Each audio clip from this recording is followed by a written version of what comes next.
Have you ever felt like your dreams were a million miles away, or that life just kept throwing you one curveball after another?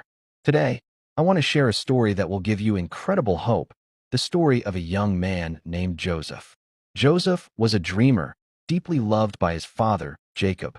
God gave him these amazing dreams, visions of a future where he would be a great leader. But here's the twist. Instead of celebrating with him, his own brothers became consumed with jealousy. Their envy grew so strong that they did the unthinkable.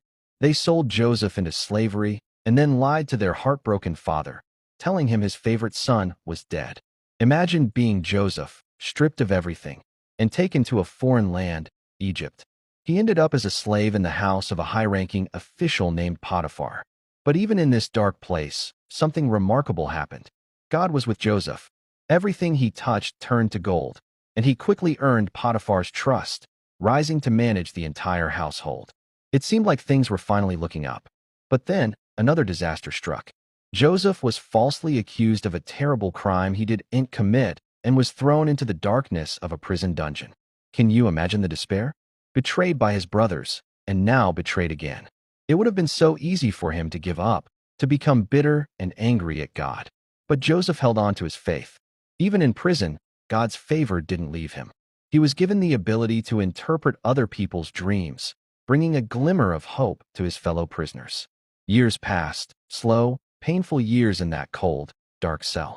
Then one day, the most powerful man in the world, Pharaoh himself, had a series of disturbing dreams that no one in his kingdom could understand. Suddenly, someone remembered the young Hebrew in prison who could interpret dreams. Joseph was rushed from the dungeon and brought before Pharaoh. Filled with wisdom from God, he not only explained the dreams, predicting 7 years of plenty followed by 7 years of severe famine, but he also laid out a brilliant plan to save the entire nation. Pharaoh was so impressed. He saw that the Spirit of God was clearly on Joseph. In a single day, Joseph went from prisoner to prime minister, second in command over all of Egypt. He oversaw the storage of grain during the good years, and when the famine hit, he saved countless lives. And then came the ultimate test. The famine was so widespread that it reached his old home. His brothers, the very ones who sold him, traveled to Egypt desperate for food. They came and bowed down before him, not even recognizing the powerful Egyptian ruler as the brother they had betrayed. At that moment, Joseph could have taken revenge, but instead, he chose forgiveness. He revealed himself to them and spoke one of the most powerful lines in history. "You intended to harm me, but God intended it for good." Joseph's story is a powerful reminder for all of us.